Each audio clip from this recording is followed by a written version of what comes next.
Hi Whiskey Players, this is Whiskey Whistle. I'm your host Mark, and this is Glenmorangie Week here on Whiskey Whistle.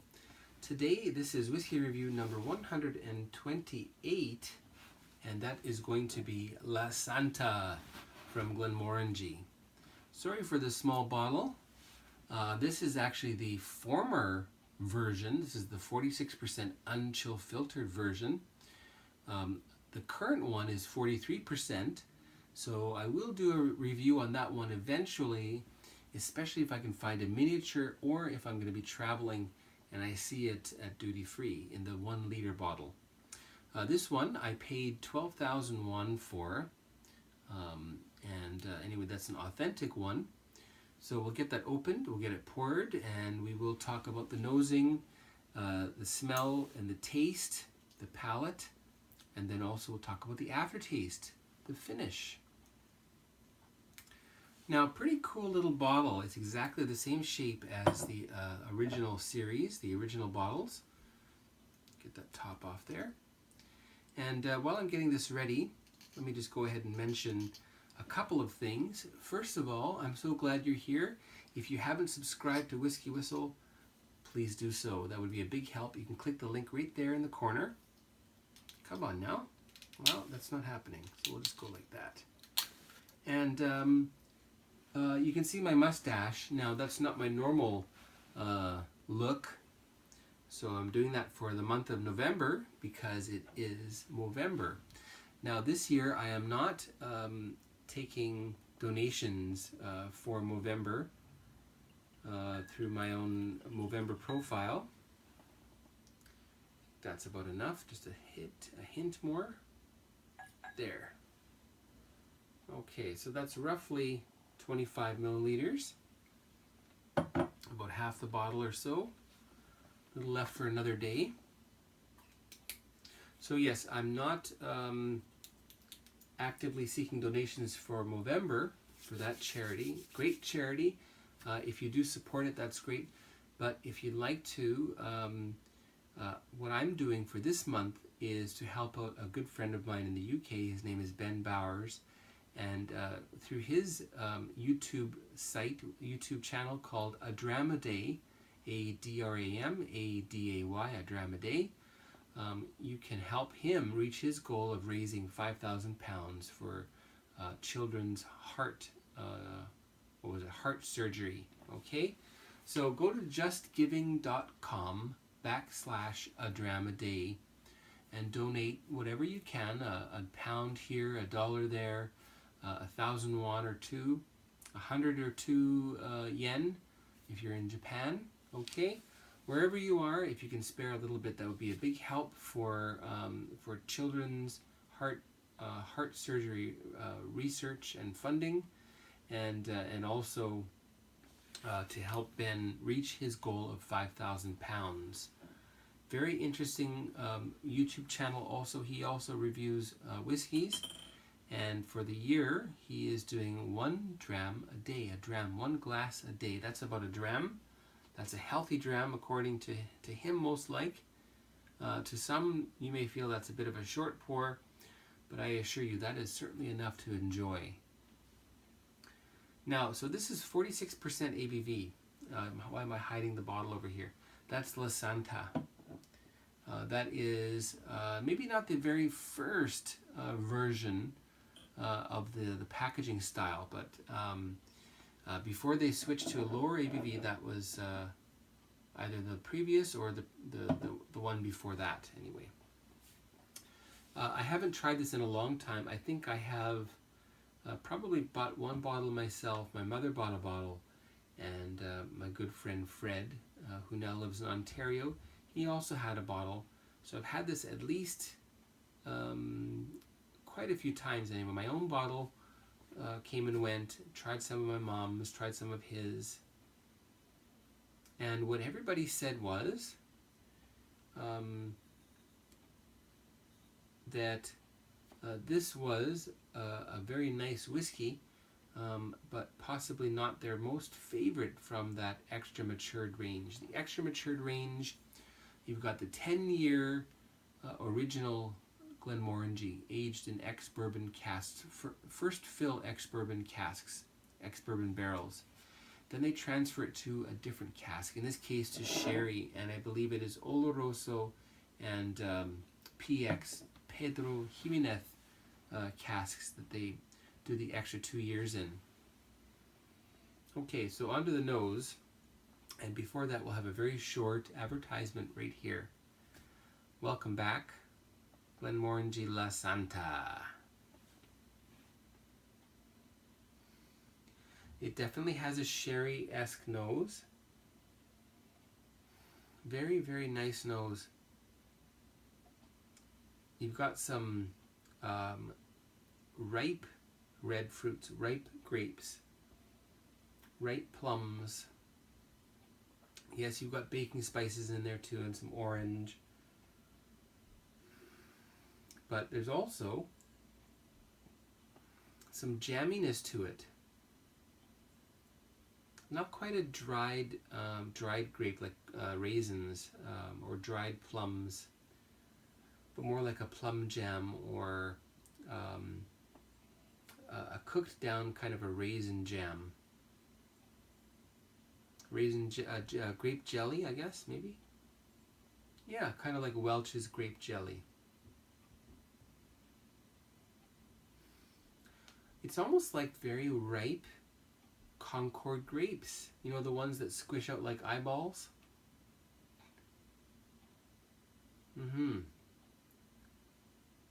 And more so than the interior white eyeball-y part, a little bit more like the leftover skin, which you'll likely suck to get the last little bit of juice out of. And then you get that you get the sweetness, and you get a little bit of astringency from the skin. Anyway, something like that. Yeah, very nice. And it's, you know, it has a little bit of that that oomph from the strength of the alcohol. So if you find that a little bit on the harsh side, you know, if your nose isn't used to higher ABV whiskey, then just add a few drops of water in there and you'll be fine. Okay, on to the taste. Cheers all.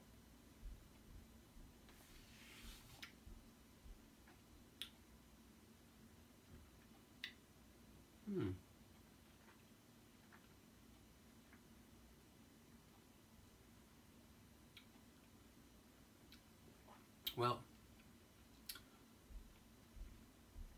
very nice finish.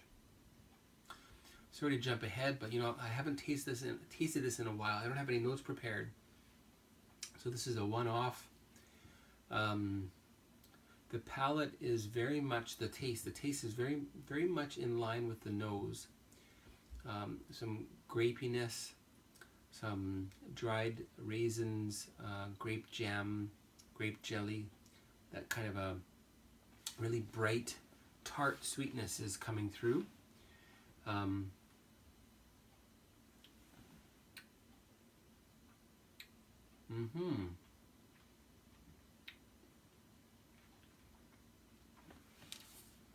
Just a hint of that classic marzipan-esque flavor that you find in Glenmorangie. Yes, very grapey.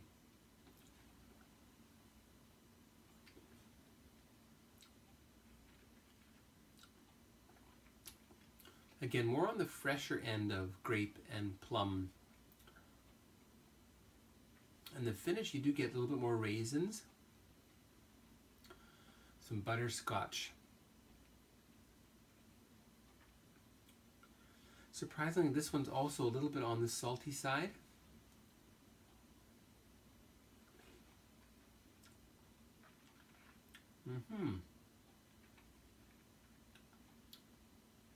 Yeah, so butterscotch is a good fit for that kind of a flavor.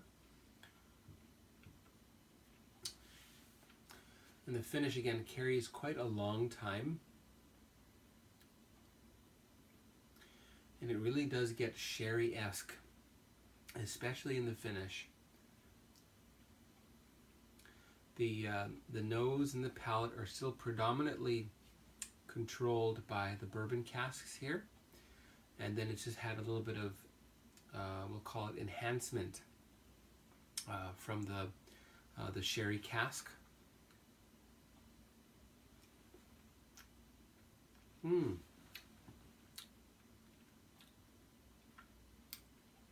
little bit of wood smoke there.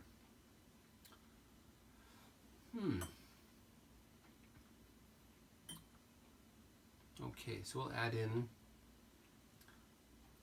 one of those. We'll let that swirl around a little bit. Now, can you believe that we're coming up on the middle of November already? I just can't believe how quickly time passes. Before you know it, we're going to be into December. And, Christmas is coming. Hanukkah is coming if you happen to be Jewish. Of course, there's all sorts of other religions and their own particular holidays. If you are a what can I call it? A Seinfeldian, then Festivus is coming, and I know at least one person who celebrates Festivus. Festivus, that's the holiday for the rest of us, right? Is that how it goes? Okay, so now with water, let's check out the nose. We'll have a very short advertisement right here. Okay, welcome back. So now onto the nose. This is Lasanta from Glenmorangie with a little bit of water added. Well, the sherry really comes out here with water, which is interesting because quite often it's the original cask that you'll find peeking through when you have water. Add a little bit of water to your whiskey. Yes, very much a sherried nose now. A little bit more to the dried fruit end of things. Stewed fruits perhaps. And yet still a lot of cinnamon and ginger. Yeah, stewed fruits, almost like adding in those mulling spices into a pot full of stewed fruits, and then putting in a splash of wine. Why not? It's the holidays, right? At least they're coming. Well, I like the nose better with water. A little bit of caramel. Yeah, nice. Okay, on to the palate. The taste.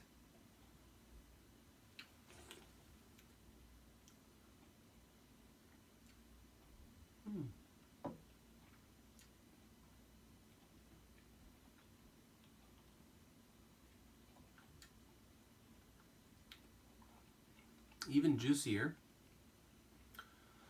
A little bit more raisin.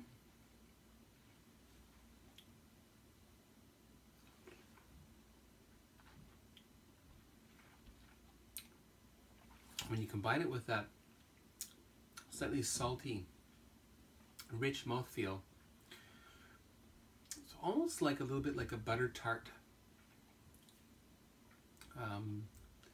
What's a butter tart? It's like a raisin tart with a lot of butter and a lot of sugar added in, so that you get kind of like a almost like the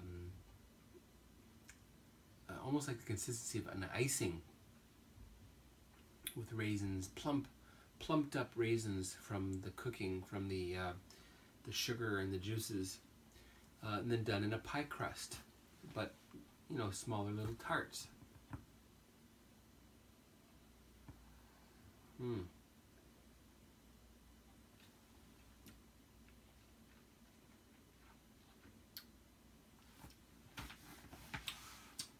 Yes, very much this kind of raisin tart, butter tart kind of flavor. Put that on the bottom. Now, as I mentioned a few reviews ago, when I started the Glenmorangie week with the Tane from the Glenmorangie Legends series, I mentioned that there would be a big Glenmorangie roundup, and there will be. So I don't have quite enough left there. Oh, very nice finish for this one. This is a lot nicer than I remember. Is that enough? A little on the shy side. There we go. That's enough.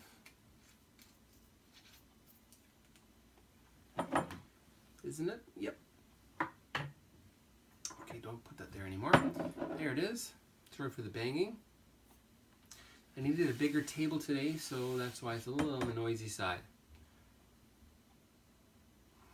Add just a drop of water more. Okay, now for the WhiskyWhistle whiskey score for this one,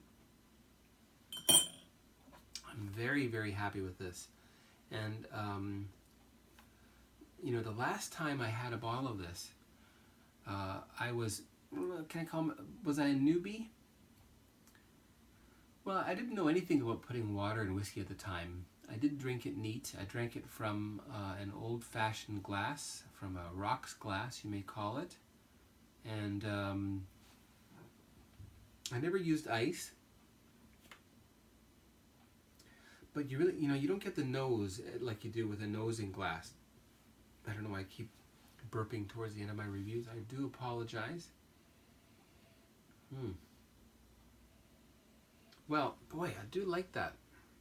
So, Lasanta, 46%, the original unchill filtered version. The WhiskyWhistle whiskey score for this one is going to be 88 out of 100.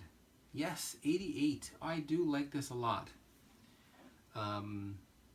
Quinta Ruban, that is the port matured. I like a little bit more, but this is, boy, that's a real close one. And the Nectar Door also a little bit more on the winey end of things. Still very nice. 88 out of 100. That's the WhiskyWhistle whiskey score. I stumbled over that one for Glenmorangie Lasanta.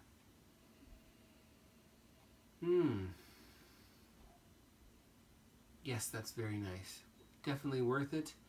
43% ABV. I wonder.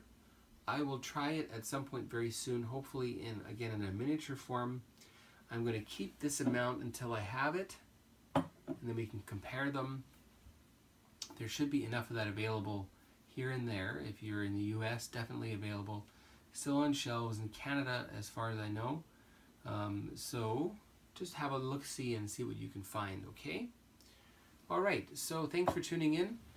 Next up is going to be the showdown. Yes, that's what's coming up next.